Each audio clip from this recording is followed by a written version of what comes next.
My name is Dave Hollenbach, the host of From Embers to Excellence, a podcast that explores the many facets of leadership from the perspectives of some amazing people. We discuss the triumphs and failures that have shaped our lives and our leadership philosophies. I've found that it isn't whether we fail that defines us, but when we do fail, how we respond. Leaders dust off the ashes and use their failures as fuel to work harder and as lessons to come back wiser and stronger, more resilient, more determined, and more committed to excellence. Today I'm speaking with Allan J. Wind. He also goes by Alonzo or Dr. Alonzo, and we'll probably get into the background of that a little bit later. But he's a native of Brooklyn, New York. He was quote unquote a subway rat. Is that the proper term? Well, for those of us who had to go to high school on the subways back and forth for 4 years, there's probably not any better one. All right. And so you went to I'm sorry, Stuyvesant. Stuyvesant High School in Manhattan. So taking the subway from Brooklyn to Manhattan every day for 4 years, that's got to be quite the experience. Um, and then you got your bachelor's in political science from University of Chicago, and your master's in international public health and international health from Marlborough College. Your background, I believe, shortly after college, you joined the Peace Corps. Spent a lot of your time in South America in the Peace Corps. Is that correct? Right. Well, my site as a Peace Corps volunteer was in Ecuador, in the northern part of South America.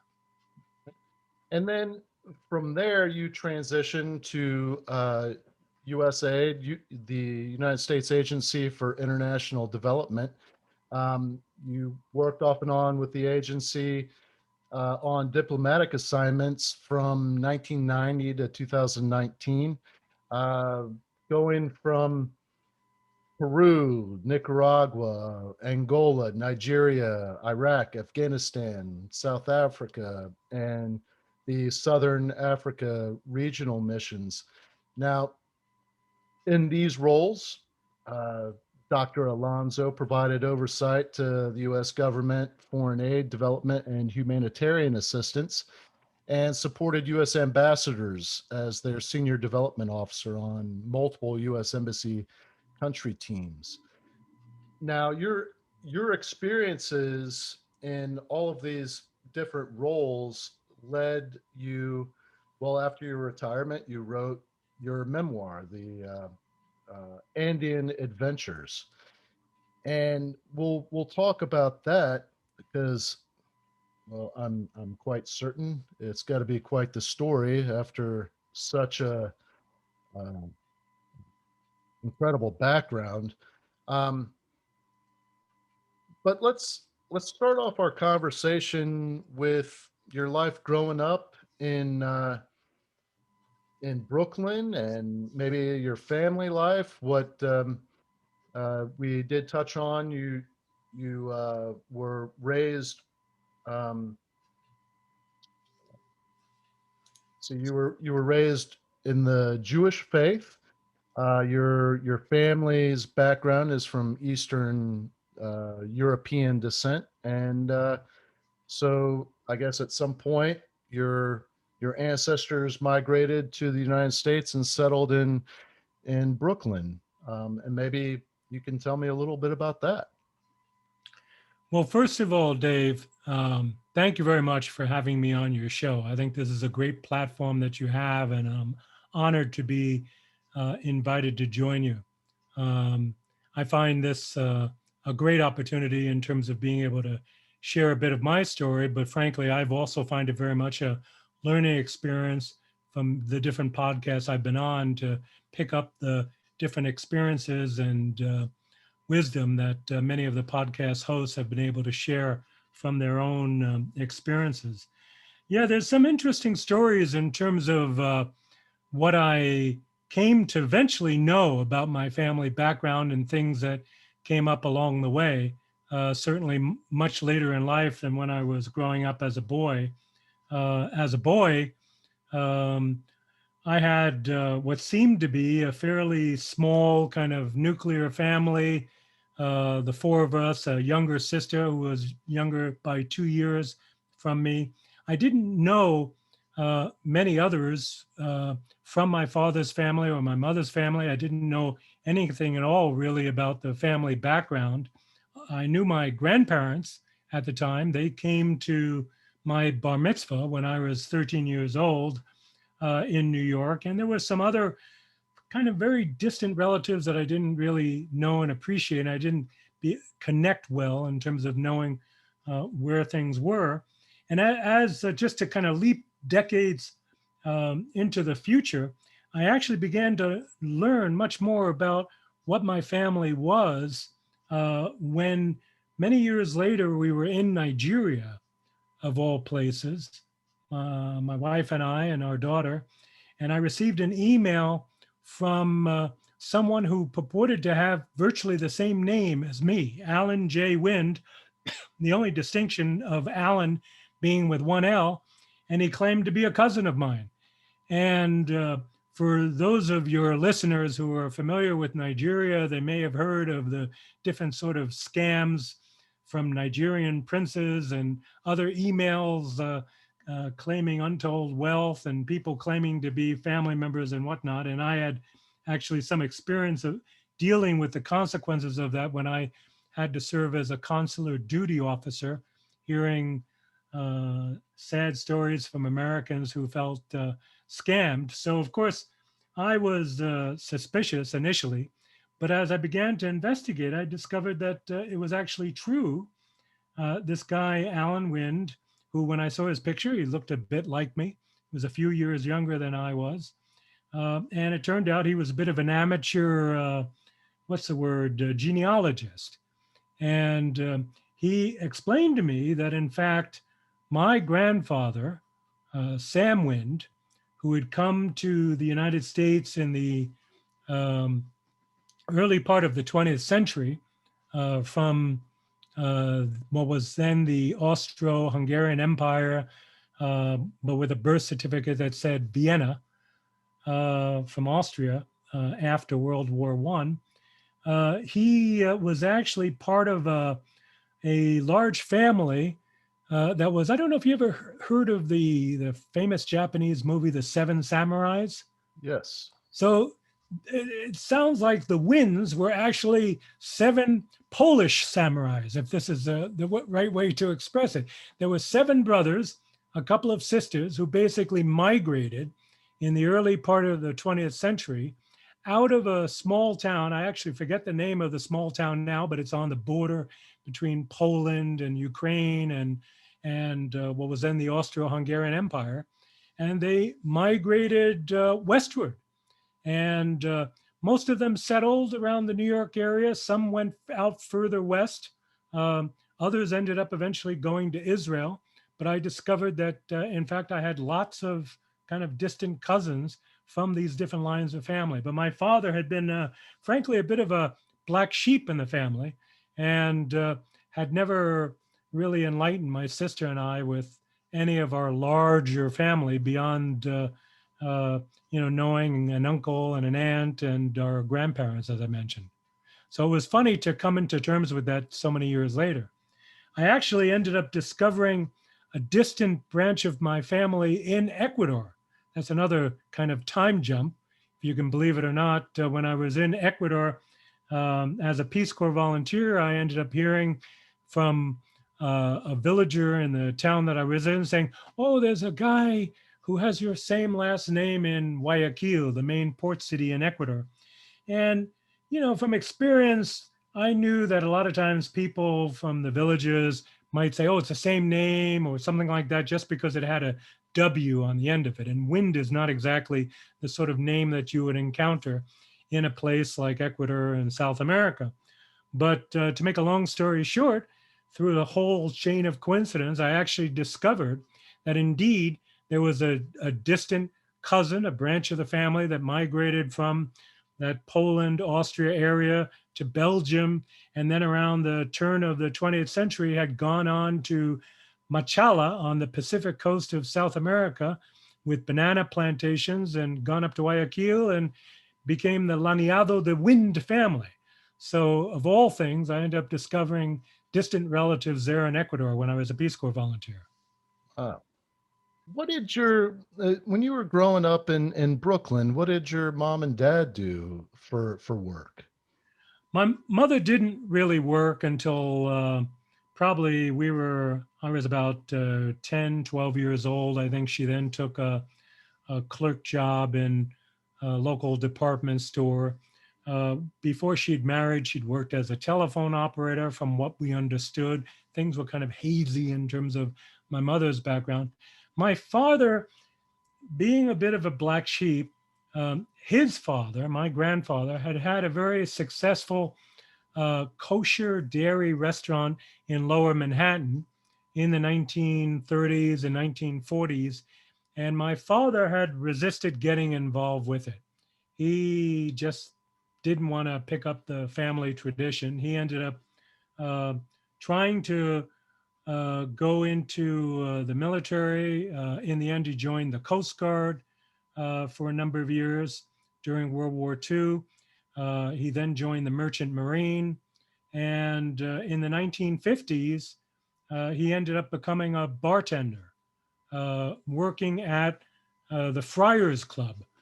For those of your listeners who might have been familiar with the Friars Club roasts, I don't know if they still do them. There actually was, I don't think it exists anymore, this club where all the show business hotshots on the East Coast in New York would tend to gravitate. And my dad had been a successful bartender there from before I was born.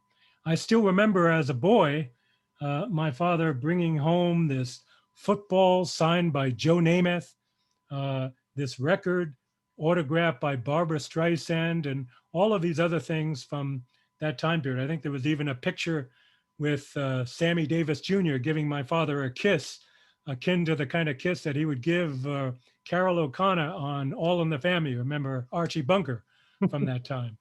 So Oh, that's what he was. And he ended up actually when around the time of my bar mitzvah, 13 years of age or so, 12, 13, he ended up actually losing his job because of a change in management of the Friars Club. He had been very popular there with a lot of the show business people because he had a sort of shtick about him. He was very uh, easy to talk with and easy to tell stories, and people liked him. But nevertheless, he did lose his job. He then got a job very quickly at the Blue Note, which was a jazz club, and he continued to work there for a number of years. Unfortunately, that contributed in the end to his death because years later, he would end up picking up this very aggressive emphysema, which I'm sure was a result of all of the smoke that he inhaled, apart from the fact that he smoked and my mother smoked when we were children. But I'm sure he was picking up a massive amount of secondary smoke at that time, working in the bars that he did. wow. So, how old were you when your father passed?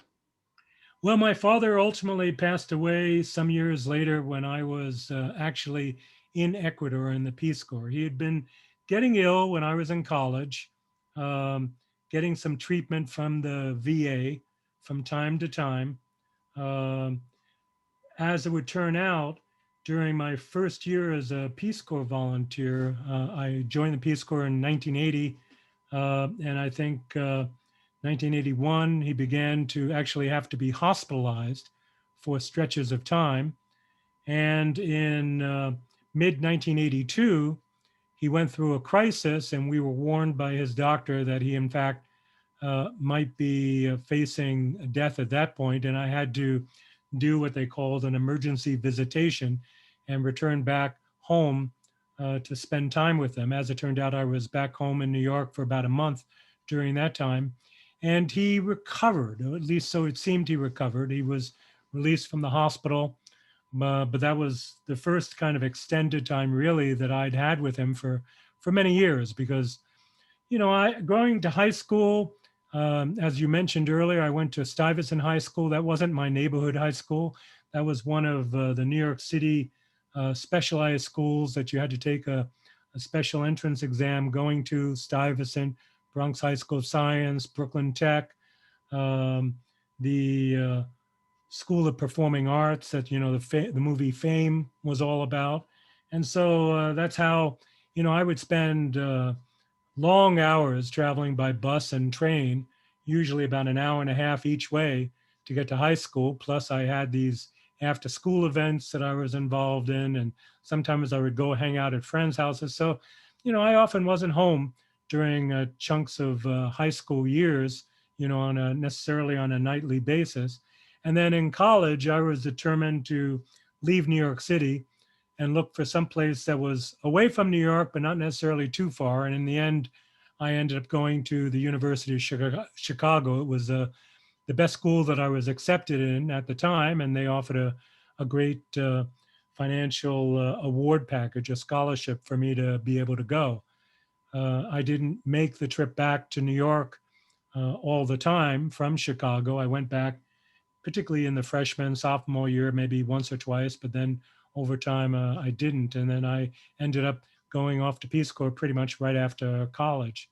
So I tended to be pretty much on my own for a lot of that. I think my sister, who stayed home, ended up having to deal with a lot more family issues in her life, being there at home. Now, what is I guess, the major course of study at Stuyvesant? Well, Stuyvesant was known as a school that was particularly for those strong in science and math, like Bronx High School of Science.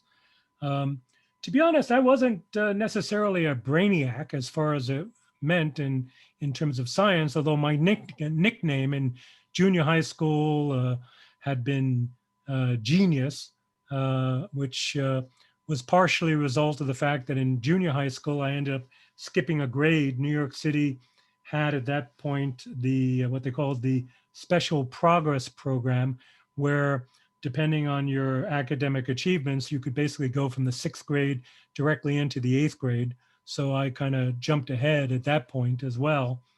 And, that was heightened when I went off to Stuyvesant as opposed to the experience of the local high school, which was South Shore High School, where my sister went. But Stuyvesant, unlike Bronx Science, was also something of an eclectic place with, some great work in the humanities. On the one hand, in terms of social sciences and Western civilization and the like, that was really where I was first exposed to knowing more about different countries. I still remember to this day an experience in I think it was freshman year in high school, where as an assignment, we had to kind of drill down and research a particular country that we would become specialized in. And I ended up being selected for Kenya in East Africa. And as part of that exercise, I took it upon myself to make contact with the Kenyan mission to the United Nations up on First Avenue and 42nd Street.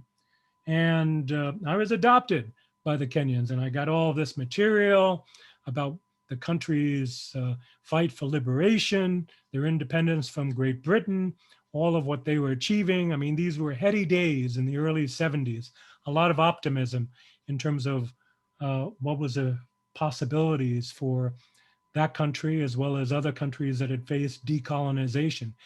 And that first began to awaken within me really an interest, first an interest, then a desire to know more about different countries. I also was, frankly, a bit of a writer. I dabbled in writing science fiction.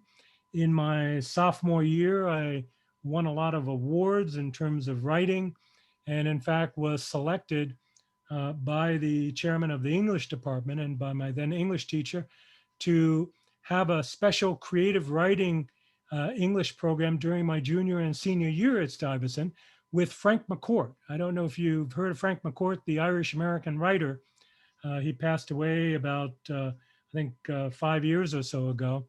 The author of Angela's Ashes and Tis and Teacher Man. He, at that point in his life, he hadn't become, of course, a famous writer. He was working in the New York City school system and teaching English at Stuyvesant. And Frank had a brother, Malachi McCourt, and the two of them were like these two Irish raconteurs, the kind of people you'd expect to see in some New York pub, just kind of trading tall tales and stories and just a lot of fun to be around. And we were exposed to all these fantastic stories about Frank's own life growing up. He'd actually been born in Brooklyn, but then I think at 1 year of age, his family had took him back to Ireland. And there for the next 17 years, had been exposed to just the terrible poverty of Ireland until he ended up ultimately returning back to the United States as a teenager to try to make his way in the United States. So it was in that environment that I found myself writing more. I sold my first science fiction story. I actually began with a bunch of friends a science fiction magazine that we called ANDEANS. And we would sell it not only in the high school, but around that neighborhood of Lower Manhattan. And we recruited Frank McCourt to be our faculty advisor. So these were the kinds of things that I was lucky enough to be exposed to in high school. Wow, it's incredible. So I'm guessing your time experiencing the uh, the humanities and really different cultures is that really what led you to pursue time in the Peace Corps? Well, I think there were different drivers. I was also fairly politically active and interested in politics. Um, there were different political groups, of course, at high school. Believe it or not, I have to confess that I was actually a bit of a contrarian in my freshman year. And to the horror of my homeroom classmates, I think I was the only person who was actually supporting President Nixon's reelection in a classroom full of McGovernites. All the folks in terms of their influences there. Um, there were people, some very creative people who would go into theater and the arts at Stuyvesant as well. Tim Robbins was in my class, the actor and director. Paul Reiser from Mad About You, he was in the class a year or two ahead of me. And there were all sorts of interesting people really in that environment at Stuyvesant. I had gotten connected with the environmental movement from earlier. So I was thinking of myself going in a political direction even before going off to college. But I was, I did have, while in high school and certainly more in college, more and more a sense that, the optimism, the enthusiasm that I heard about Peace Corps from different people made me think that, okay, Peace Corps is something I would definitely want to do after college. And I figured that then I would return back to the United States and, then go either the route of a writer or more likely go the route of politics. And I nearly did the latter, as things would prove. Yeah, so let's dig into your time in the Peace Corps and maybe some of your experiences that helped shape your later life.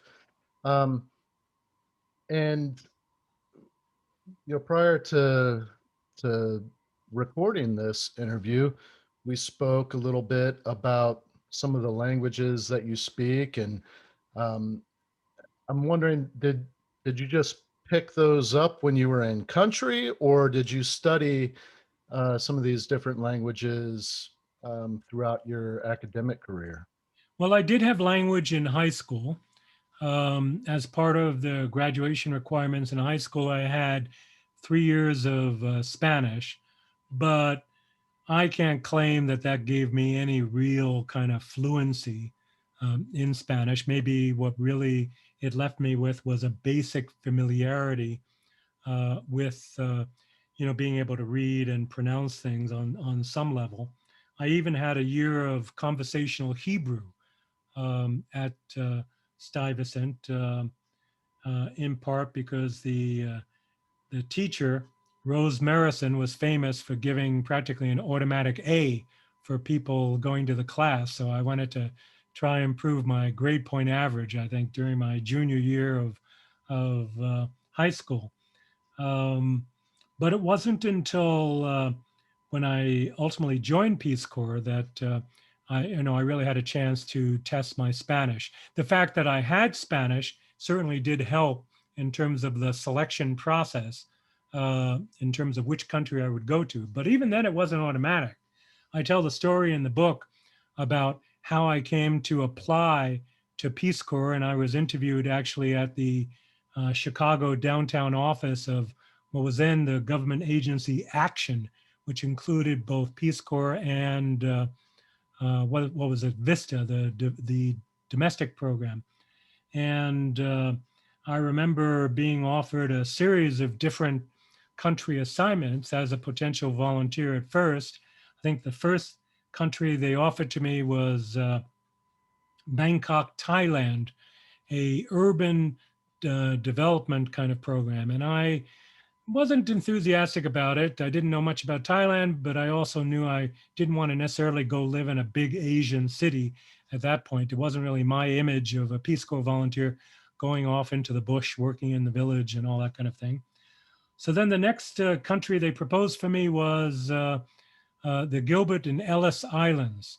And, this sounded to me like I could end up spending my 2 years as a volunteer sitting in a hammock, basically sucking down coconuts and not really having a great deal to do, just from the descriptions of the very limited, isolated island life that I would be facing. So I kind of turned that down as well. Then the third choice they put up to me was to help with a maternal uh, child health program in Mauritania. Now, I had done a little bit of research on Africa while in school, and I knew that Mauritania was a Muslim country. And I asked the guy who was a Peace Corps recruit, I said, well, does this really make sense? Because, here I'm a guy and I'm a New York Jewish guy. Do you think that's going to work in a Muslim country, working with women in a maternal health program? Is that really the best place for me to go? And I remember the guy kind of looking up to me startled and saying, oh, I'll have to get back to Washington on that. And then perhaps out of impatience, he pulled out the last trainee assignment criteria sheet and said, oh, well, you have some Spanish anyway, so maybe this makes sense. Why he didn't pull it out the first time, I don't know. But it proved to be a health program, a public health program in Ecuador.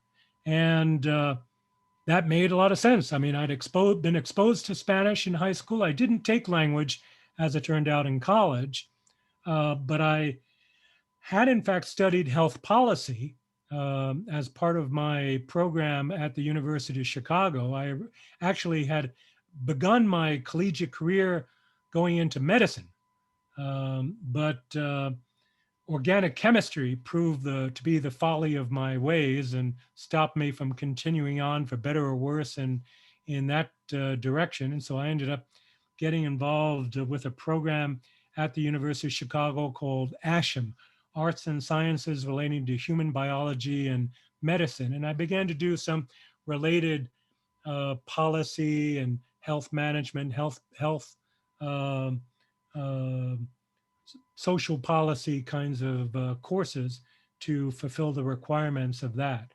And so I accepted it. And again, as I mentioned before, Dave, I thought it would be 2 years and then I would be coming back. I was very active in student government at the University of Chicago. I, in fact, led what was, some would argue, a counter revolution in student government, which at that time when I was studying there was dominated by the communists, the Marxists, the Trotskyites, every possible complexion on the far left of student activity. And it's not that I had any uh, negative feeling about the left or a liberal approach to life. I was sympathetic to that in my own personal political interests. In fact, I'd gotten involved on some degree with contributing and organizing with the Democratic Socialist Organizing Committee at that point, Michael Harrington and the like. Those were kind of political influences. But student government was spending all this time talking about, resolutions on South Africa, resolutions on divestiture, everything other than really the needs of students at school. And so I ended up leading the formation. I know I'm digressing hugely from your question, so forgive me. No, not at all. This is a fun little story. All I right. ended up creating this party in my freshman year, towards the end of the freshman year in college, called BLISS, Better Leadership for Improved Student Services. And I know leadership is one of your things that you like, so I Yes. thought I'd mention that. And we had people from the graduate schools, from the professional schools, uh, and we had an election at the end of my freshman year, and I ran for student government. I wasn't actually running for president of the student assembly at that point, but I was one of the top three leaders of the political party. I remember the Chicago Maroon, the newspaper at school, attacking Bliss bitterly, identifying it with me, calling it Wynn's latest political abortion, and giving it their own name, calling Bliss actually Better Lackeys for Improved Student Subservience. Well, be it as it may, Bliss won. It won like 85% of the vote. And it threw out all of these people who had other agendas, everything other than really student services at college. And so I got very involved in that. I ended up getting very involved in Common Cause, Illinois, good government initiatives, volunteering for them. And actually, in my last year of college, I ended up meeting at a subway station of downtown Chicago, John Anderson. I don't know if you remember John Anderson, but John Anderson was in late 79 preparing to run in the Republican primaries against Reagan and Bush. And he was basically, he was the Bernie Sanders of the time. College students were going gaga over him. John Anderson was this white haired, almost like Bernie, but more regular, not, you know, what you would expect of a Republican as opposed to old bro Bernie. And, but he espoused all these kind of contrarian views as a Republican. He talked about the need to do better in terms of human services, social services, the need to invest in education, the need to impose a gas tax and conservation, all these things that Republicans were basically evading at that point. And I ended up getting involved in the Anderson campaign as a very active volunteer, late 79, early 1980. And, in the primaries, of course, John Anderson, he came close. He came within striking distance in Massachusetts and New York and Illinois and Wisconsin in the different Republican primaries. But he would end up always being out beaten by either George Bush or Ronald Reagan, as it would prove to be. And he ended up withdrawing and ending up running a independent campaign that I remained involved with for a time against both President Carter and Ronald Reagan. So I was very involved in the politics, very involved by the inspiration I got from John Anderson and the kind of contrarian message that he was spreading at that point. And I, in fact, looking around at Chicago, was beginning to plan my own political career. I was looking to join to see if I could run for the Illinois State Assembly after I graduated college. As it turned out, Illinois, where I've been helping out actually in Springfield, Illinois, the state capital, with Common Cause, had a state assembly with multi-member districts. And it turned out at that point that from each assembly district, 3 people would be elected. In Chicago, heavily Democratic city, you'd always end up getting elected 2 people from the majority party, a Democrat, and 1 person from the minority party, the Republicans. Downstate, you would always end up electing 2 Republicans and 1 Democrat.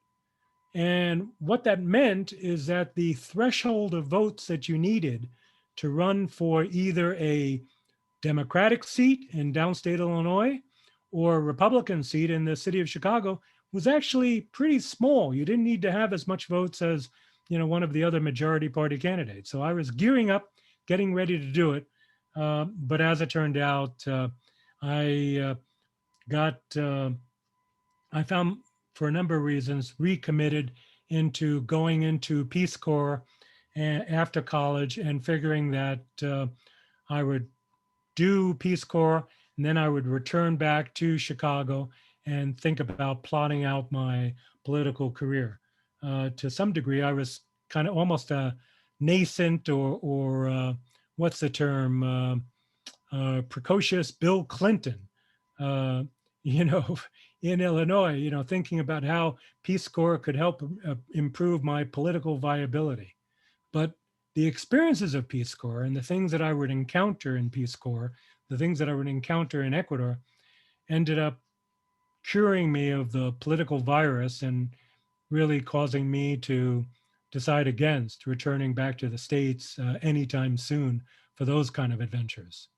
Tell me about some of your experiences in the Peace Corps that led you to that mindset. The experiences were that of the kind of direct person-to-person interaction that I would come to have as a Peace Corps volunteer. I was actually living in a small town of about 15, 20,000 people, Buena Fe, on the coastal part of Ecuador, which was relatively prosperous in its town center with a lot of commerce and economic activity. But as a Peace Corps volunteer, I was steered in the direction of my initial contacts in the town to working with the poorest of the poor in the not quite slums, but basically these impoverished precincts and villages on the outskirts of the town.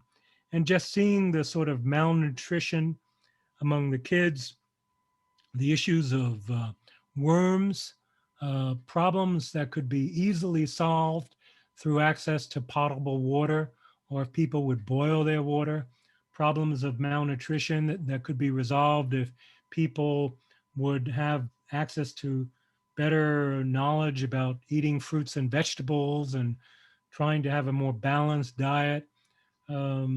My actually interactions with, among other things, some different curanderos or traditional healers in this part of Ecuador, all convinced me that I had something that I could offer.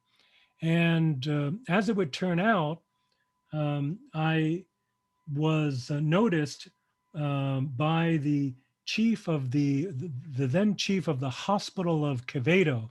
Quevedo was the nearest small city to Buena Fe, about a 15-kilometer, 15-minute ride from Buena Fe.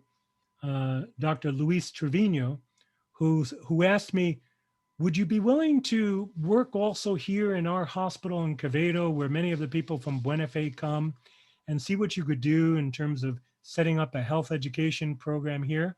And I agreed to it.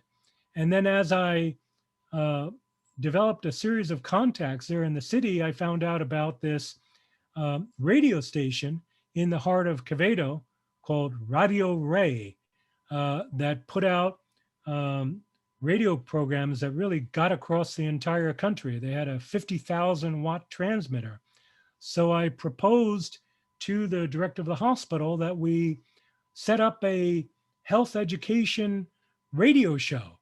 And I'd been doing some reading and I'd heard about experiences actually in Ecuador years before from some education specialists from the University of Massachusetts Amherst who had done some work in radio literacy.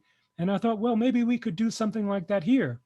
So in my second year of Peace Corps, I set up this radio program, and I wasn't originally going to be on the radio show because although I was fairly fluent in Spanish as a result of my time in Ecuador, I knew I still had very much of a gringo accent. But the doctors and nurses I was working with in Quevedo insisted that no, I should be part of it as well. So we ended up setting up this magazine show on the radio where we would have music and of different types that was appealing to the audience from different parts of the country. And then every day we would have these different health messages, sometimes short kind of public service announcements, sometimes a longer question and answer program where I would ask the doctor different questions that people were writing in and asking about. And it became hugely popular in Ecuador. It drove people crazy.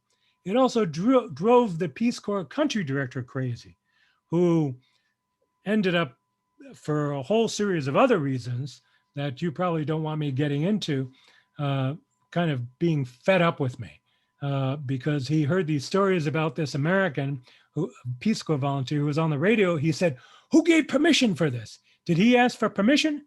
We can't do this. The Ecuadorian government is going to go crazy." That was a whole other series set of experiences. But suffice it to say, at the very least, without belaboring too much to the point, it led me to think that maybe there was something more that I should do. And the director of the hospital in Quevedo, Luis Trevino, ended up joining a new Ecuadorian government elected in the summer of 1982 and was actually invited to be the Minister of Health. So he ended up, again, part of a whole long story, going to the director of this NGO, which was then known globally as Foster Parents Plan International, more colloquially there in Ecuador as Plan International. And they were a child sponsorship agency, kind of doing the sort of things you would expect of a Save the Children and the like, but working in different communities. And the Minister of Health ended up saying, we should keep this guy, Alonzo, on. The Minister of Health, in fact, had first written to the Director of Peace Corps to say, why don't you extend Alonzo as a Peace Corps volunteer? Let him stay for a third year as a Peace Corps volunteer. And that was something that they would sometimes do on special occasions. I remember the response of the Director of the Peace Corps at that time. I won't mention his name, but suffice it to say that his response was NFW. And I'll leave it to your listeners to figure out what that probably meant. And so that was not going to happen. But the Minister of Health then went to the Director of Plan, this very courtly Argentine gentleman by the name of Anibalo Prandi, and said, let's get Alonzo to stay on. And it led to a whole chain of circumstances where I had an invitation to stay on and work as a local hire employee of Plan International following my time in Peace Corps. And I was in no rush at that point to return home. So how long did you serve in that capacity? I ended up serving for another 2-3 years, a total of 5 years in Ecuador. I was hired initially to serve as a program advisor trainer for an activity in Huasmo, the slums of Guayaquil, among some of the worst slums really in South America at the time. And then I was quickly asked by the director to go up to a new program that had been launched in this province of Ecuador called Bolivar Province, with the capital of Guaranda, which kind of straddled the Andean part of the country, high mountain altitudes, with the lower lowland valleys.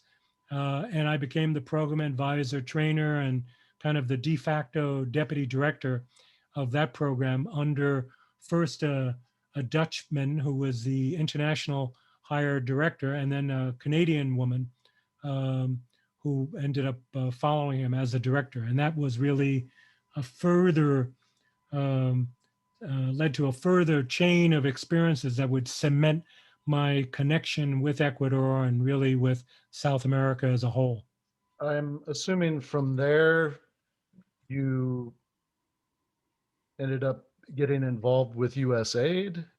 Well, that was actually sometime later. I actually spent a significant amount of time working with NGOs first. I did have my first exposure with USAID while in Ecuador with Plan International.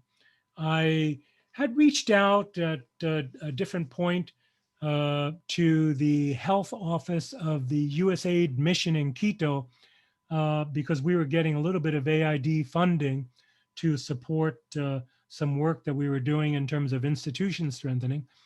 And I was contacted by the then health officer at the USAID mission um, who asked me, would I be willing to take a group of indigenous community promoters from Bolivar province to visit another development project north of Quito that they were very impressed with.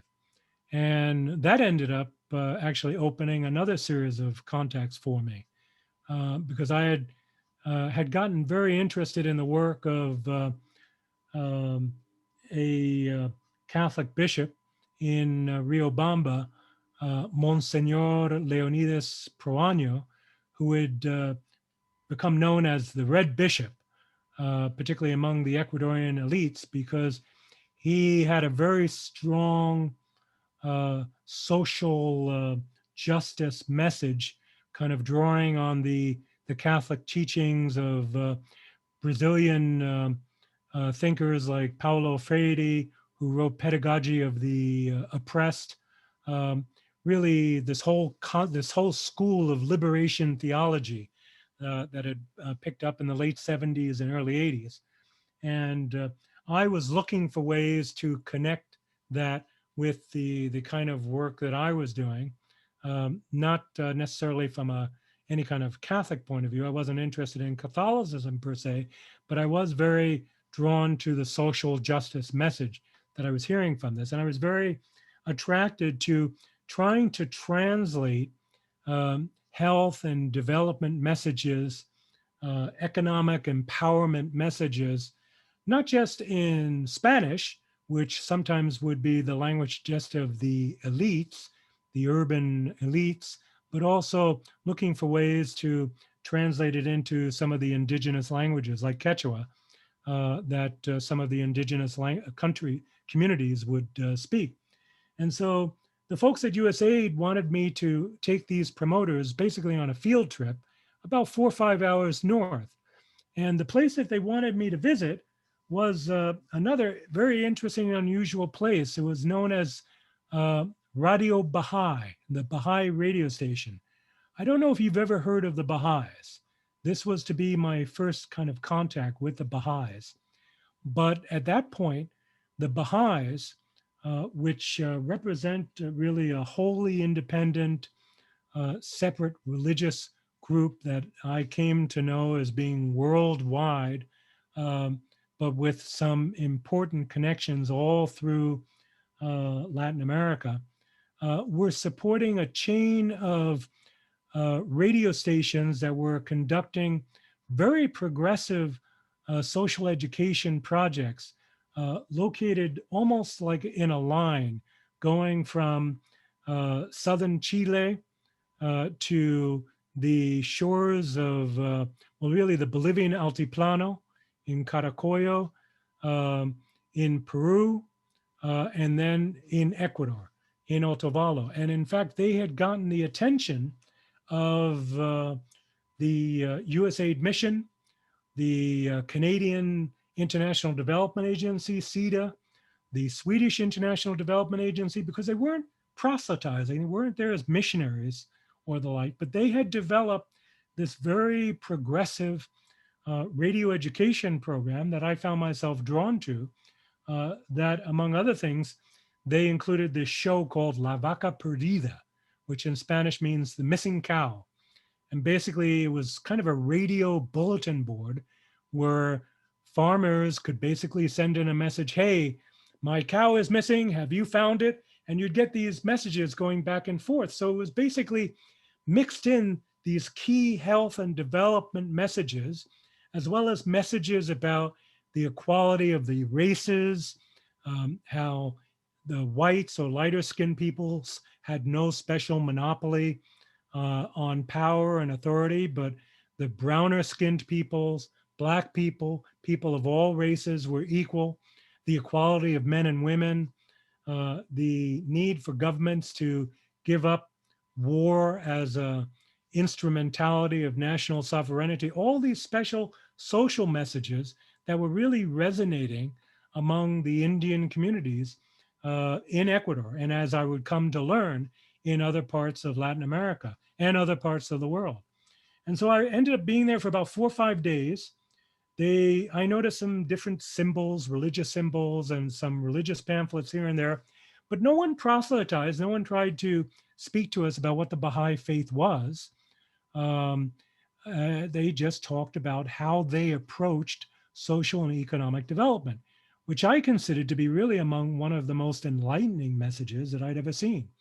And I took back some of their specific examples to the work of Plan in Bolivar province, as well as tried to share it with colleagues of mine in other parts of Ecuador. And so this represented really an interesting, I joke that the USAID mission is the one that introduced me to the Baha'is for the first time. And paradoxically, it really was, but not as a religion, but really as a social movement, as it would come to be. My time in Ecuador, as I said, lasted 5 years. It was kind of coming to a close when I realized that I was not going to be hired as an international hire by Plan, because Plan was kind of an international consortium as donor agencies. You know, they were supporting projects in countries like Ecuador, but they were getting their money from the United States, from the United Kingdom, and actually, interestingly enough, one of their biggest sources of funding at that point were from people in Holland. You know, this was an international non-governmental organization that was bringing in massive amount of money from people through this concept of child sponsorship, where, you know, people would contribute $20 a month to support their child.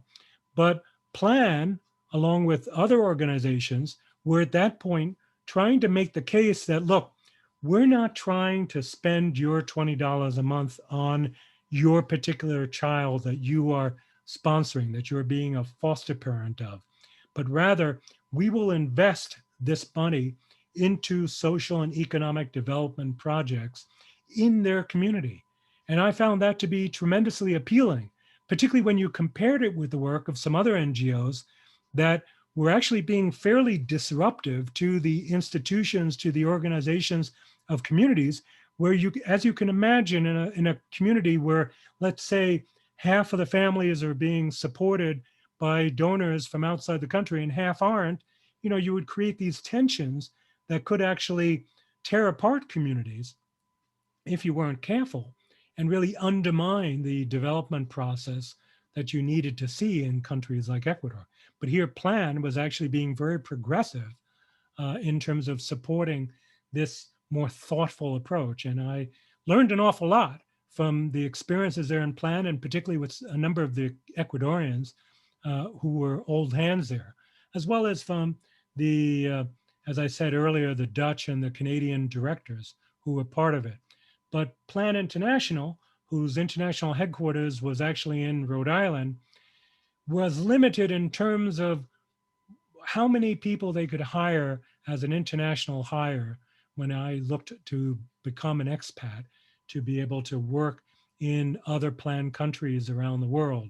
They actually had something of, I don't want to say a quota, but that's what it kind of amounted to. if I had been an American woman or European, I would have found probably an easier home and plan. And so rather than wait for there to be some possibility of getting a job with them, I ended up sending my CV out to a lot of different organizations with, basically my experience from Plan, my experience from being a Peace Corps volunteer, my experience from university, of course, on there. And I was actually contacted within a couple of days of getting back to New York by a small private volunteer organization based out of Phoenix, Arizona, Esperanza, that wanted to interview me for a job in Bolivia. And I was ultimately hired to go to Bolivia. And that ended up becoming one of the most significant experiences in my life as well, in terms of what I was able to get involved in and learn. Um, and what ended up set the course for the rest of my life. Reading a little bit about you, you've been all over the world and you speak several different languages, some better than others. But in your memoir, do you mainly talk about your time in South America, or do you talk about other points of your life when you served in Africa and the Middle East? Well, I envision this, Dave, as basically being the first of a series of books. Andean Adventures talks about what were really my growing up, so to speak, really the kind of key experiences, some adventures and some misadventures in Ecuador, Bolivia, and Peru. How, in fact, I would come to be hired to work at USAID for the first time in Peru and spend several years there. And then things I learned there, how I met my family in Peru, and what kind of set the course uh, for my time after the end of my initial contract with USAID in Peru. I plan on hopefully putting out later this year my African adventures, which will talk about experiences once I actually joined USAID as a career Foreign Service officer with a diplomatic passport, particularly in Angola, Nigeria, and South Africa. I may include a little bit of Dominican Republic because of the experiences dealing with some similar issues between the Dominican Republic and Haiti while I was there. And then I envision something, I don't know, I may call it Afghan adventures or Arab adventures, talking about my experiences both in Iraq and Afghanistan. And I hope to have both books come out this year, along with, perhaps some other works, kind of talking about my own leadership learnings, what I've tried to glean from, lessons in leadership in a wide range of different intercultural environments. As you mentioned, I mean, I ended up spending a significant chunk of my career. It ended up becoming basically my second career uh, for over 20 years with USAID.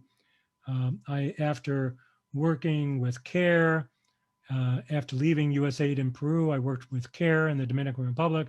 I worked with the International Save the Children Alliance in London for a time as a global program coordinator. But through a whole chain of interesting experiences, I ended up finding myself contacted by an old mentor from USAID and encouraged to apply again to USAID, which had gone through actually in the 90s a bit of a reduction in force. And they had some significant reductions in staff under actually President Clinton. Um, and ended up having the opportunity to officially join USAID as a career officer in 1999. And I would remain with USAID until finally finding that it was time to retire, given, among other things, the fact that I'd had over 20 years in the Foreign Service, but also the different shenanigans of the previous administration and the tremendous damage that was happening within USAID and the State Department at that time. So I ended up retiring just about 2 years ago from USAID to move on and do other things.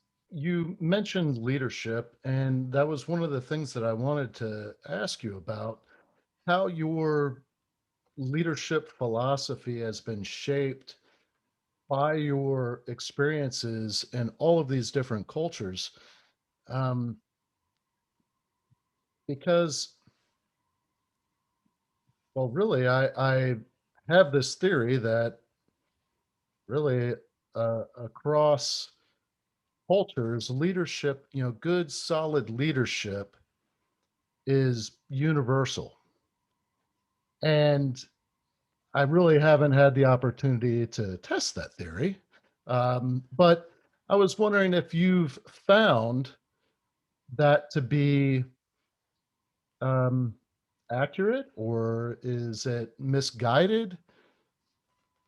Well, I think it's a good point, Dave. And I think there's probably a distinction to be made between the values and the theory of leadership and the practice of leadership. And then the underpinning of what society influences on leaders ends up driving them to do. And that kind of shaped my own experiences. I saw in my experience as a Peace Corps volunteer the first glimmers of the servant leader model, where, here I was basically a kid out of college. And I didn't advertise the fact for the people that I was trying to help how young I was. I was really just 21, a kid, and here I was being called Dr. Alonzo. I was being consulted as an expert in so many different ways, and being exposed to so many different situations, some pleasant, some less than pleasant. Um, I had some humbling experiences along the way in terms of my own health, as well as experiences with my family back home. But overall, I mean, I developed this vocation where I saw the idea of serving others as being a key part of really what being a leader meant to be. And then when I went to Bolivia, I was exposed to another level of it because, as I describe in the book, I was operating at a different level. I was actually the country director for this organization out of Phoenix, Arizona, which had had a very successful program in Brazil, but they were basically just starting out in terms of their program in Bolivia. And I had a lot of freedom to be as creative as possible in terms of pursuing partnerships and to network. And so, really, my experiences in Bolivia led me to seeing the leader as a facilitator, as a networker.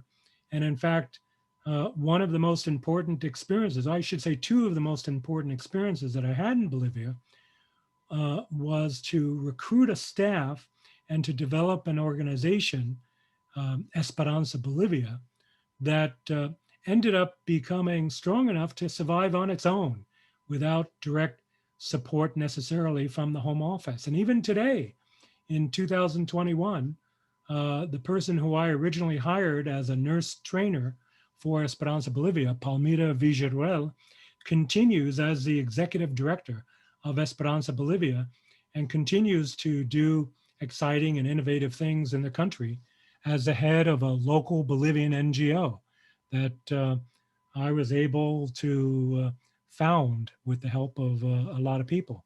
I also was a leader in helping to develop something called PROCOSI, the Programa de Coordinación de Supervivencia Infantil, the Child Survival Coordination Program, which was a USAID initiative to build a network of US and Bolivian NGOs working in public health and child survival to come together as a federation, as an alliance, and to try to develop new programs based on that network experience, something that really hadn't been done too successfully before.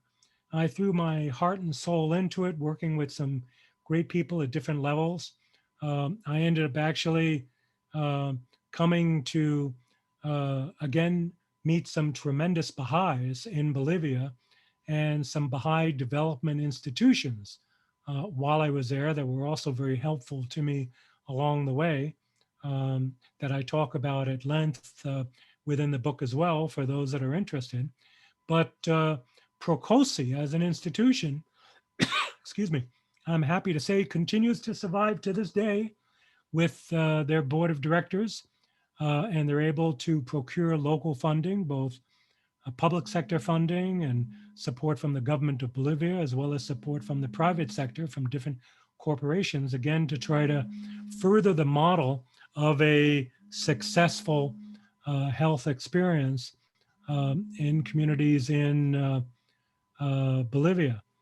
Um, in Peru, I had, again, new experiences being part of a USAID mission that was also facing a counterterrorism situation. I was there at the time of what they called alternative development, which were efforts to try to counter terrorism as well as drug trafficking efforts out in the eastern Amazonian jungles with different types of development projects. But I was focusing more on health. I was able to actually succeed in ways that no one expected in terms of being able to design brand new projects that actually continue to provide services in northern and southern Peru to this day. I met my wife there. We got married. Our daughter was born there. But then I ended up having a tremendously humbling experience, humiliation, which again taught new lessons in leadership. Um, when it was discovered through some review of my CV that my, how shall I put it charitably, my CV was incomplete because while I had studied at the University of Chicago for 4 years, what I had neglected to detail, I didn't out and out lie, but I just didn't detail within my description of my time in college that, in fact, I discovered in my last few months of college that I had too many incompletes, thanks to a very sleepy faculty advisor who had failed to really take conscientiousness with me. And thanks to the fact, frankly, that I was caught up in too many extracurricular activities between uh, my political involvement, my volunteering with Common Cause, my involvement with women here and there. Suffice it to say that, apart from sex, drugs, and rock and roll, I was not the world's best student. And so as a result, I ended up having 3 incompletes. And so I did not at that point have my bachelor's degree. I would later, in fact, follow up with the help of a university administrator many years later. As it turned out, I was able to actually go online and do some coursework many years later and actually get that degree out of the University of Chicago and then the subsequent experiential degree in public health from Marlborough. But it was a humbling experience to discover that I couldn't renew my 2-year contract at that point with USAID because I didn't really have the college degree. And so that was, a real 2x4 in the head. I think really some of our best lessons are when we're really brought low and forced to, encounter the consequences of some bad decisions. I think in my work in the Dominican Republic with CARE, I learned some important leadership lessons, looking at the situation of the kind of local racism that existed between the Haitians and the Dominicans, and seeing, some of the challenges of dealing with the consequences of poor actions at that point by USAID in the Dominican Republic when they made a political decision to end a food aid program and a maternal child health program in the Dominican Republic that ended up having a whole chain of consequences that led to CARE being forced to actually close out their 30-year program in the Dominican Republic, which was kind of crazy because it was badly needed. I mean, the Dominican Republic, certainly at that point was badly in need of, continuing work in maternal child health to try and address child mortality, infant mortality, and maternal mortality. Um, Again, when I joined Save the Children, I was actually recruited by a headhunting firm to go to London as the global program coordinator for an international secretariat, the only American there, uh, and I found myself in the situation of having to counterbalance the competing interests of Save the Children from the United States, Save the Children from the United Kingdom, which was very, very powerful, and then Save the Children from Canada, as well as Save the Children organizations from the Scandinavian countries of Norway, Sweden, and Denmark. All of these countries, kind of hovering around each other, all with their own ideas of what the International Alliance Secretariat really should do in terms of the global programming. So that again was a series of lessons in terms of leadership. And then ultimately, going full circle to join the agency and making the decision to kind of bite the bullet and become a career Foreign Service officer uh, ended up exposing me to, a wide range of experiences, both positive and negative. Um, the reality in terms of the constraints of working within the U.S. government agency, such as USAID, as opposed to the relative freedom that I had working in a civil society organization or a non-government organization. And then each of the countries that I worked in had their own kind of lessons that I could go into at length, depending on, what kind of time. I don't want to bore you senseless on that.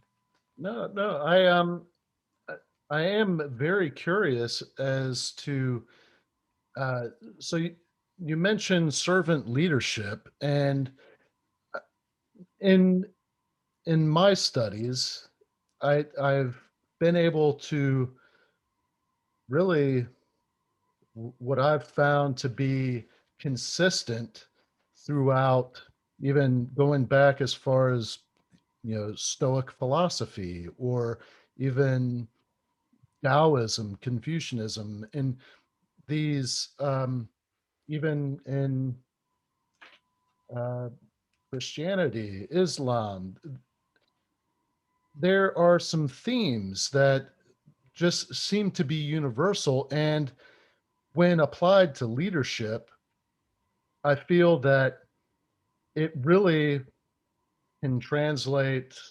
globally if it's genuine, where somebody in the role of a leader, if someone takes on that responsibility, if they take a certain position where you're charged with leading other people, you're obligating yourself to work very hard to ensure your people's success, whatever their version of success is.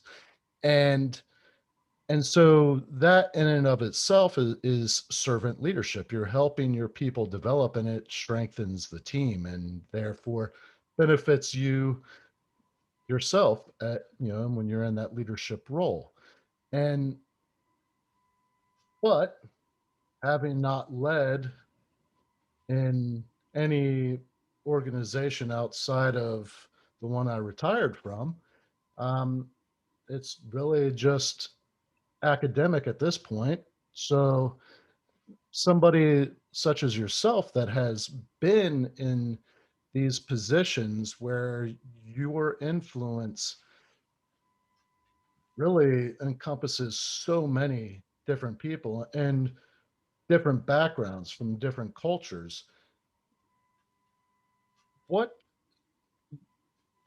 what lessons did you learn that, you know, either coincide with that or contradict that line of thinking of servant leadership?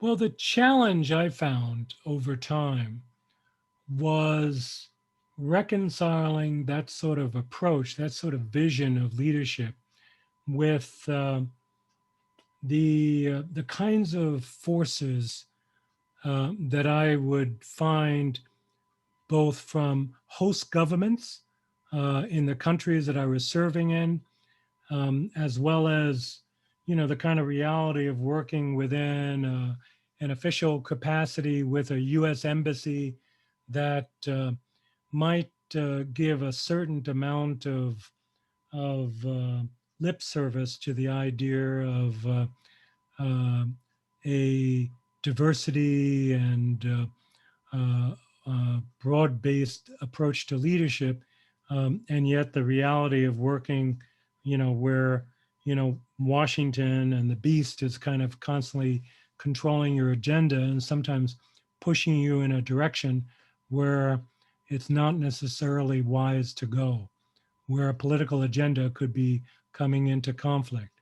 In the case of Nigeria, for example, it was an interesting laboratory for me. The Nigerians I came to recognize as being known as the New Yorkers of Africa because they're very loud and raucous and very opinionated, but also very affectionate and willing to help and willing to go the extra step for you. I actually had an interesting laboratory in the Nigeria mission where I was the office director at that point of what was known as investing in people, which included three large components of the mission: the education team, the health team, and the HIV/AIDS team, which was a separate team implementing programs to try to prevent and address the HIV/AIDS epidemic. I had in my office 9 Americans in total in different capacities, and about 50 Nigerians, and we represented really about 85% of the budget for the overall mission, much to the chagrin of the mission director, because that was largely an artifact of the fact that the Congress had made sure through repeated appropriations that health and HIV/AIDS were really the areas to be um, focused on. They were certainly areas of need, um, but it was also neglecting the fact that there were important needs in a country like Nigeria in terms of addressing things like democracy and good governance and accountability and anti-corruption, as well as issues of economic growth and equitable development. But within Nigeria, you had the equation of trying to model a certain approach to leadership where you have all of the influence of the different clans in Nigeria. I think Nigeria, which at that point when I was there from 2007 to 2010, had about 150 million people. Now it has close to 200 million people. It's a huge country in terms of population as well as area, all in 300 tribes. There are about three main clans: the Hausa, that are kind of herders, with animals that graze up in the northern part of Nigeria, which also tends to be more a Muslim part of the country. And then you have the Yoruba and the Igbo, which are in the southern part of Nigeria and more Christian part of Nigeria. Then you had the default line between the Muslims and Christians. And I ended up jumping into the thick of that, trying to model different approaches of leadership and deliver certain messages to actually religious leaders on both sides in terms of trying to get people to work together from our different counterparts in terms of the health, basic education, and HIV/AIDS activities, particularly, in terms on the health side, looking at women's health and looking at things like polio eradication, which was very important in Nigeria in the time that I was there, and where unfortunately there had been this rumor that had been started among some of the Muslim clerics that the polio vaccine was actually a secret sterilization vaccine that would sterilize Nigerian women. And this was part of a Western plot to try to stop Nigeria from growing, and particularly the Muslim world, and try to get people to understand how damaging this was in terms of getting on top of polio and stopping the infantile paralysis and death that was still happening at that point, as well as things like stigma against people who were suffering from HIV/AIDS, the persecution of gays, and the like. So there were different experiences that kind of taught me to try to counterbalance messaging and communication and how to craft that into a particular approach of leadership. And that was brought home, to kind of a culmination when I went to meet with Muslim leadership in the northernmost part of the country in Katsina State. I had been invited to go up, and here I was, this Jewish guy connected with the Baha'i faith, white American, going up, meeting with all of these Nigerian Muslims in the traditional Muslim garb, and quoting chapter and verse from the Quran in terms of the messages of the Prophet Muhammad, of why education of girls, education of the girl child, the health of the girl child, and maternal health was so important, not just for Christians, but also for Muslims. And they were so taken aback by my chutzpah, to use a good Nigerian word, that they were enamored with me being willing to come up and confront them in that situation, particularly at a time when the Muslim North was beginning to face issues of violent extremism from different terrorist groups that were beginning to operate there, and actually would end up carrying out some horrific attacks on the UN and on other important government buildings just after I left, my family and I left Abuja in 2010. Similarly, in Iraq and Afghanistan, trying to see how best to communicate a message of transparency and sincerity and honesty and humility in terms of what we were trying to do with different development projects against the backdrop of the American military presence and all of the force protection that I usually had to go around with Kevlar helmet and all of this ceramic body armor, particularly the go-rounds in Iraq and Afghanistan. And my ultimately being able to come up with ways with colleagues to try to develop new messages to prevent violent extremism at a time when things were really beginning to explode again in the different countries. So it's really those kinds of situations where you're having to reconcile the kinds of values and approaches of servant leadership with either situations of clans or other groups that might have competing agendas, where you might have the problem of dealing with, as I certainly saw in different countries, the elites, the wealthy, seeing themselves as coming from a very different planet than the most marginalized, the most impoverished, the most needy in so many of these countries.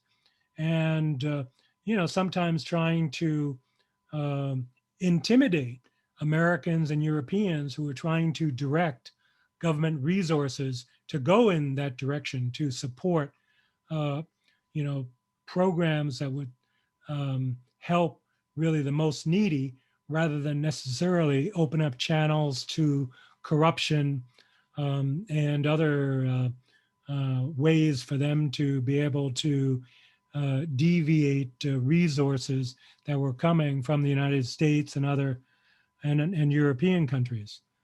Similarly, in South Africa, the challenge of being in a post-apartheid environment. I'd had some experiences in South Africa in the mid 90s, working in different capacities with a consulting group to provide services in KwaZulu-Natal on the Indian Ocean coast of South Africa. But then my family and I actually would go to visit South Africa multiple times when we were living in Angola and Nigeria, and really came to love it. And then we went there to live in 2014. We spent several years there, and just being amazed by the challenges of a multiracial environment and a multicultural environment with 12 different official languages. You know, not just English and Afrikaans, the language of the white minority, but the Black majority population having something like 9 or 10 distinct dialects and their own languages. I certainly couldn't claim to learn any number of them, but you know, you had to kind of take into account in any kind of programming for development projects something that would appeal and that would be compelling to people from all different sorts of backgrounds, and a message that would counter the narrative that, you know, I saw in Angola as well as in South Africa. You know, to a certain extent, the United States was still trying to fight the identification from having been, for at least a time, overly supporting the wrong side. In the case of Angola, the United States had been fighting against a Marxist uh, group that had taken over after the collapse of the Portuguese Empire, um, and had been trying to um, not allow that particular Marxist group to come to power. They were actually supporting, of all things, this Maoist fringe group in Angola that was supported by the South Africans for many years, at least until coming towards the end of apartheid and the independence of Namibia and some of the other frontline states for South Africa. And then the reality that, at least for much of the Reagan administration, the US had been identified with supporting the continuation of the apartheid government and had been vetoing, you know, declarations against apartheid coming in the United Nations and elsewhere. While admittedly, the US was central for the ultimate collapse of apartheid by 1989 and the early 1990s, the release of Nelson Mandela, and ultimately the first multiracial elections in South Africa in 1994. Nevertheless, we still had a legacy that was viewed in, you know, kind of suspicious terms by people from different social and cultural backgrounds. So, in your role as this sort of diplomatic, uh, I don't know, mediator of sorts, how did you balance your mission and the perception with the different cultures? Well, it required patience, it required humility, it required perseverance, and it required demonstrating through actions that we were prepared to support organizations that did have a progressive agenda, that were looking to address you know, different social issues that were being neglected. In the case of South Africa, in fact, we found ourselves in at a critical moment speaking out about the protection of the stranger at a time when the then multiracial or non-racial democratic government of South Africa that continued after Nelson Mandela's death um, was in fact persecuting refugees and undocumented aliens, migrants that were coming to South Africa from countries like Zimbabwe and elsewhere. And there were these spasms of violence in some of the slums of cities like Johannesburg against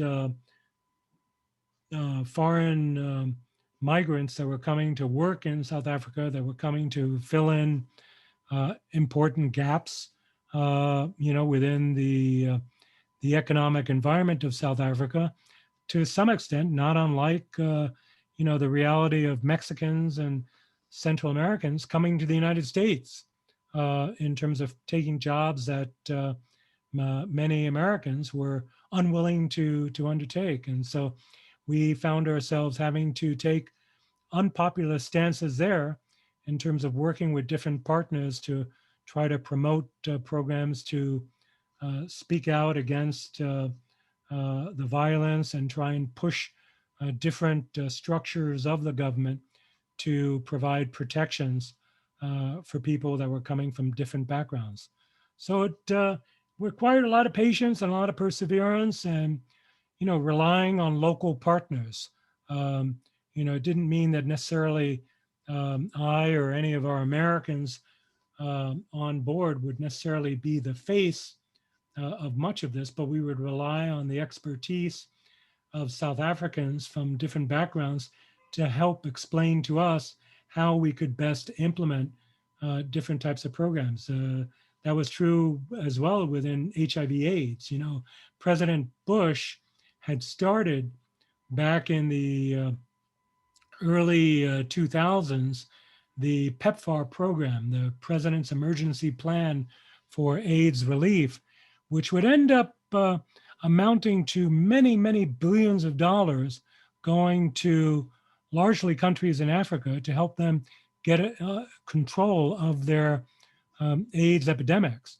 But it required us also to try and find ways of getting governments like the government of South Africa, the government of Ethiopia, the government of Nigeria, to also start spending some of their resources to complement the hundreds of millions of dollars that might go into particular programs that we were supporting. At one time, the program for HIV/AIDS in Nigeria, the program for HIV/AIDS in South Africa, and the program in Ethiopia, and I think the program in Kenya as well, were each with budgets divided between different U.S. government agencies of on the order of $400 or $500 million a year. So we're talking a huge amount of resources going into treatment, going into prevention, and going into trying to ensure that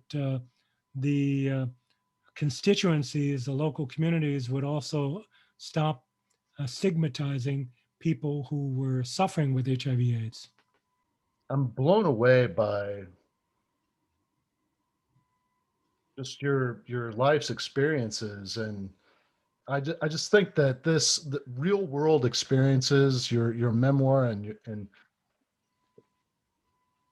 I can only imagine how beneficial it will be for a young person aspiring to lead others or to really step out of their comfort zone. Um, And that's a very good point, Dave. The book is intended for people of all ages, but in particular, I would underscore. I sent a message, and I write this in the introduction and talk about this. I think within the epilogue of the book on some level. I'm particularly interested in trying to encourage young people, as well as Gen Zers and millennials. Part of me also has my daughter in my mind's eye there, thinking of her. She had an extraordinary life experience, um, even more exciting than mine because she grew up largely overseas. She spent in her life only, at least in her early life, only kindergarten through second grade in Falls Church, Virginia. But the rest of her life was largely overseas in Latin America and in Africa. For a time, she was in boarding school in London, actually in Windsor, just outside of London, for a period of time. And she became very much of an internationalist, a globalist, with friends from all over the world, from so many different countries, very close friends that she stays in contact with. And she ultimately, when she went to college, she went to American University. And in her last year, she found out we were going to go to South Africa. And she, who, with, all these memories of our trip as family to South Africa, she said, I want to go to South Africa. And I said, well, first you got to graduate. All things are possible once you graduate.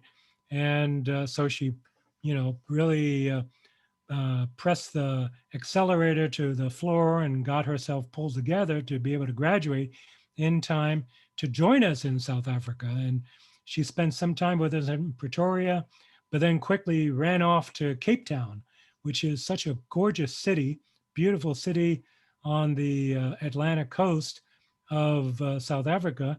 Tends to be a bit of a young city, attracting very much a young international population as well, from all over the world. But it also is home, um, in one extent, to one of the biggest slums outside of the city, Khayelitsha, with over 1 million people living in, really difficult circumstances. Um, she ended up actually getting married in Cape Town, and then stayed in South Africa after we left, and only now recently has left with her husband to go off to Europe. Um, but I think of her in terms of her experiences in different countries, and I think of peers her age, which didn't have the exposure to different countries that she has had, who maybe have just been kind of overwhelmed with the whataboutism that you hear here in the United States, the political polarization, the wearying paralysis, government-wise, the sense that they've got to try to find another way, another direction to address the kinds of problems that my generation has managed to completely screw up. Things like climate change and of course racial justice and the like. Kind of speaking out to them how valuable I found it to be to actually step out of the rat race of running, necessarily through college, directly off to graduate school and directly off to some kind of corporate career, but actually to spend the time to dedicate myself for service. Now, not everyone necessarily has to consider a 2-year Peace Corps volunteer relationship. I mean, actually now Peace Corps even has, I think, some special programs for 3 and 6 month periods of service that they will resume hopefully with the end of the pandemic. By the end of this year, hopefully they'll get the Peace Corps volunteers back out to countries around the world because they were all evacuated globally last year. But also, opportunities for service here in the States. I mean, I think that there's plenty of opportunities for service in the States, but I think it's important to dedicate a significant amount of time to it. I think a year is a minimum. I think 2 years is even better. And frankly, when I look at other countries, I look at Israel, I look at European countries, I think we really miss something by not having some sort of obligatory national service where if you're not drafted into the military, like in the case of Israel, practically an automatic draft for almost all the young people once they basically are graduating high school, at least you have to either go into some sort of civilian service obligation. And I think Peace Corps talks about how you will come to really learn, how much more the experience will be for you as opposed to the people that you're serving. And I found it to be so true, so valuable to me. Now, I made lots of mistakes in my subsequent life. I had lots of adventures and lots of misadventures, and I don't necessarily advocate people following the kind of path that I followed over the longer term. My path proved to be a relatively unusual one, even for those that went to work at USAID or in the Foreign Service, for the fact that I didn't, jump into it right after school. I mean, I actually spent a significant time as well working in non-governmental organizations for quite a few years. But I think being in those kinds of settings where, you are being forced to, what's the term? Live poor. One of the earliest volunteers actually to Peace Corps Ecuador was this fellow by the name of Moritz Thompson. He wrote this incredible book called Living Poor. And that was something of a real eye opener for me. That book, as well as his book, The Farm on the River of Emeralds, really told a story about Ecuador and romanticized it, perhaps excessively to a certain point. But his key message that the type of discipline that you learn when you are being forced to give of yourself to others, and when I was a volunteer, we didn't go around with cell phones. We didn't go around with computers. We didn't go around with a lot of the accoutrements of modern life that a lot of the folks these days may often have access to. Uh, but you are living on what was then essentially a volunteer salary that amounted to about $150 a month, basically considered to be at that time kind of a low level salary for an Ecuadorian clerk. So you weren't impoverished on the level of, someone living in an Ecuadorian slum, but you certainly weren't well to do necessarily from Ecuadorian standards. So as I told one friend, I mean, I learned that I had to make choices. A given day when I would go out to eat, I was not the kind of person that was going to be necessarily all the time buying food and preparing food at home. I was actually living in a slightly larger town rather than in the smallest village. So there actually were, these kind of modest restaurants that I could go to. But still, I had to decide, okay, am I going to have soup today or am I going to have dessert? I couldn't have both. I couldn't afford both.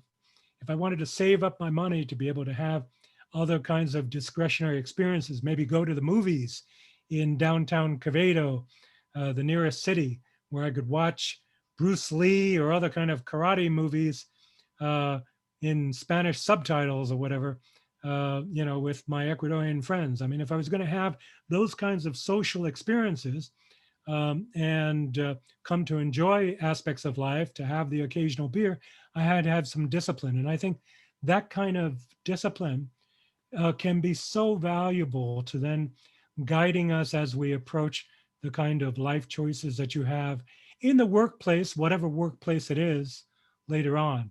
I personally think that it makes you also ever so much more grounded and mature in terms of being able to, if you're going to follow that corporate path, while doing it in a more enlightened way, but with a certain amount of natural, hopefully grassroots common sense and wisdom, rather than just the kind of wokester attitude that may come from having participated in the school of Twitter all your life.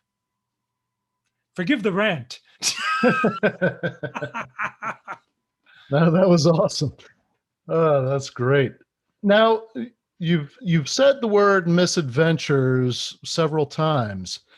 The title of your book is Andean Adventures. Do you include any of your misadventures in your memoir? Well, the subtitle of my book is also a journey of what's the actual? An unexpected search for meaning, purpose, and discovery across 3 countries. Correct, correct. I've been doing this too often. I end up having to have a senior moment when I'm trying to remember the subtitle. So the subtitle is there, of course, to help with Amazon keywords, so that people that are looking for things like meaning and purpose and discovery, they'll say, "Oh, okay, this might be interesting," and all that. But it's really a lot of what the book is about. And I did have some misadventures. I had interesting experiences with health in different ways. Meeting different witch doctors along the way in Ecuador, or traditional healers, I should say, in a more um, colloquial sense. Um, I actually found myself inside the Quito calaboose at one point from being uh, ratted out by, as it would turn out to be, this young Ecuadorian, light-skinned colonel who saw me kind of kissing and having a certain amount of PDA with African American Peace Corps volunteer who I was dating at that time, uh, and maybe being overly friendly to some degree, but nothing unusual compared to what the Ecuadorians, themselves would tend to do. But with the distinction that I was doing it white man with black woman, and that was somehow um, unappealing to him. He ended up calling the police on me, and I found myself and my friend being actually arrested, separated from our training center nearby where we were, and being taken to the lockup in Quito, the capital. And rather than being rescued somehow within a matter of minutes or hours, we ended up having an unpleasant overnight, enjoying the hospitality of a cold city jail. Um, uh, Nancy, my friend, actually had a pretty mellow experience on the women's side of the prison, as we were waiting to be bailed out by folks from the embassy and the Peace Corps. But I was actually in the men's side, of course, and there were all sorts of potential unpleasantries that can happen without getting too graphic. And luckily, I was befriended by a very dark-skinned Ecuadorian from the Esmeraldas area of the country, where you tend to have a population that's descended from a lot of escaped slaves from previous centuries. And he ended up passing up to me in the evening in my bunk bed this shiv to protect myself, and ended up actually fighting, getting himself hurt, helping to fight off this guy who was apparently trying to mug me and perhaps worse when I was there. And he ended up spreading around this message among others in this lockup with about 30 or 40 guys that, he had told me to keep my mouth shut so they couldn't necessarily hear what gringo accent I might have at that point. But he was saying, oh, you don't want to mess with that mofo because he's actually a Colombian rebel who they picked up on the other side of the border, trying to spread this fantasy about me so that some of the other Ecuadorian gangsters would stay away from me while I was there. So luckily, nothing too serious came of that experience, but it was certainly a sobering one in terms of what if, from that experience. I also had, experiences in Ecuador when, as a volunteer, one night after being out drinking with a bunch of Ecuadorian friends, I was crossing the central plaza of this village I was living in. And all of a sudden I heard this kind of pew, pew, pew, going by me. And, luckily my lizard instincts or whatever took hold, and I immediately hit the deck, and I realized that there were bullets flying by my head. And after a while, I was able to hazily make out uh, that on one side of the park, there were a bunch of Ecuadorian police. And on the other side of the park, there were these Ecuadorian soldiers, all of them equally or more alcoholically impaired than I was. And they were, police, military, they tend to compete with each other. And these guys at 2 o'clock in the morning were deciding to show their competitive skills by taking shots at each other and nearly plugging me with a couple. So that was also a bit of a sobering experience, particularly since being in some sobering experiences in Iraq and Tikrit, where my force protection guys who would take care of me, despite the Kevlar and the ceramic plates, they would jokingly call me a bullet magnet, because multiple times I ended up having a sniper who seemed to be particularly targeting me when I was going in official purposes to visit the Tikrit University School of Medicine to try and provide support there. And, there were these folks associated with the uprising that were looking to see if they could nail, I don't know if they knew for a fact that I was American, but they certainly saw that I was some sort of hotshot there. So that was another kind of sobering experience. There were many others along the way in Iraq and Afghanistan in other countries. So I had a range of these sort of misadventures. Apart from the experience, the humbling experience of basically losing my job and being forced to go off and do other things, which in any case I thought was probably in the end a very good experience. I would very much like to purchase your book, and I'm, well, a hardcover is what I'm getting at, and I was Paperback. wondering, oh, paperback? Yeah, it's not in hardcover, at least at this point. Actually, as well, if you're interested, and I'll mention this for some of your audience as well, for any that are interested, the audiobook is available. It went online on Audible as well as iTunes and Amazon back around the end of April. I have a certain number of promo codes to allow for free review copies of the audiobook. And if people want to contact me and offer to listen to at least part of the audiobook and post a review of it on the Amazon website or on the Audible website, that can also be arranged. Right, awesome. Yeah, I will, I'll put in the show notes, uh, well, do you have a website that you would prefer people go to? Or I guess go to Audible? Is there oh, a So people can do it either way they prefer. Uh, the If they want to visit my website, where there are some direct links to the book in either Kindle version or paperback or the audiobook, as well as the book in Spanish in paperback and ebook and some other things that I have up there. They can certainly go there, and that will, by clicking the link, it will take them to the Amazon website for being able to purchase, or they can do a search either for my name or for Andean Adventures easily enough on the Amazon website, and they can find the book. My website, which I know you'll post in the show notes, is ennoble.net.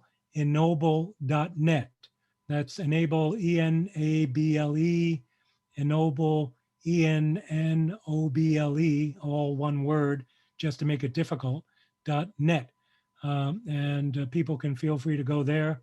If they like, they can, apart from buying the book, if they want to sign up for my newsletter, I put out a newsletter from time to time, or they can send me a message from the website if they want a promo code for the audiobook download. And I'll be happy to make that available to the first 10 or 15 people who go there, if they can promise to leave a review once they've downloaded the audiobook. Or if they are so choosing, they can certainly go ahead and feel free to purchase it from Amazon as well. all right, great. I will definitely make those links available in the show notes, and I I'm blown away by this conversation. You're very kind. This has been really great. I'm looking forward to talking to my dad all about you. But yes, I plan on giving him a copy of your book. Um, and yeah, this has been a great experience for me being able to speak with you. Uh, is there anything that we didn't touch on that you feel is important that maybe we should have discussed before we go? I think you've covered it very well. I mean, I think I certainly encourage people to take a look at the kind of message um, that I try to offer. Within the production of the book, Amazon has the read inside feature where you can kind of look at the first portion of the book. And, there's also a bunch of editorial reviews from people who've had a chance to read the book. So far, the book's had a fair number of reviews. There are some good 4 and 5 star reviews, and a couple of people who felt otherwise, which is great because the world requires all kinds to kind of look at it in different ways.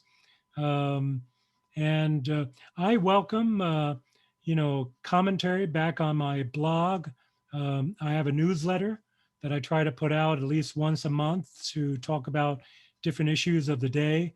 I actually hope to be able to get out another issue of the newsletter in the coming week. I've been intending to write a bit about my thoughts about what's been going on in Afghanistan, since it really touches me very deeply. The circumstances of the way we've withdrawn, the way the military has chosen to pull out of Bagram, the delays in terms of protecting the translators, many of whom I worked with as well during my time there in Afghanistan, and my sensitivity to what that means. But I welcome comments and feedbacks from people either on the website, or if they want to go to my Facebook page, if they want to go to my Goodreads page, whatever. I'm available on different social media, and I'm always interested in the suggestions and points of view of others.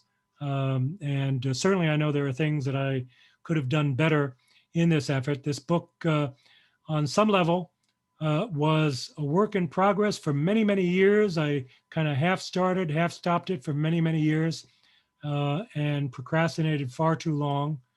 And my wife would say that procrastination is my number one mortal sin in terms of addressing things. But then I took advantage of the pandemic last year during a 2 or 3 month period to finally bring it to closure and get it published, independently published. Thank you so much for your time.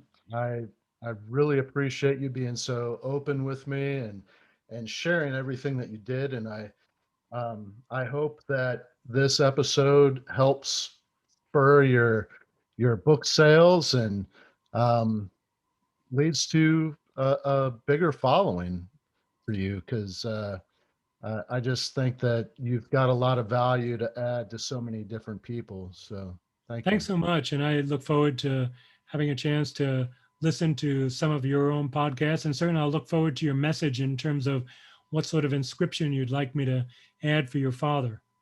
All right. Well, thank you so much. You have a great and a great weekend. And thank you for having me on. Sure. Thank you for listening to this episode of From Embers to Excellence. Please like and subscribe to my YouTube channel. Follow me on your favorite podcast platform and visit hollenbachleadership.com for additional content. My goal is and always will be to add value to as many people as possible. So if I can be of any assistance to you or someone you know, please connect with me via email or on one of my social media accounts, linked on the homepage of my website. Remember, our failures don't define us unless we let them, and the only true measure of a leader is the success of their team.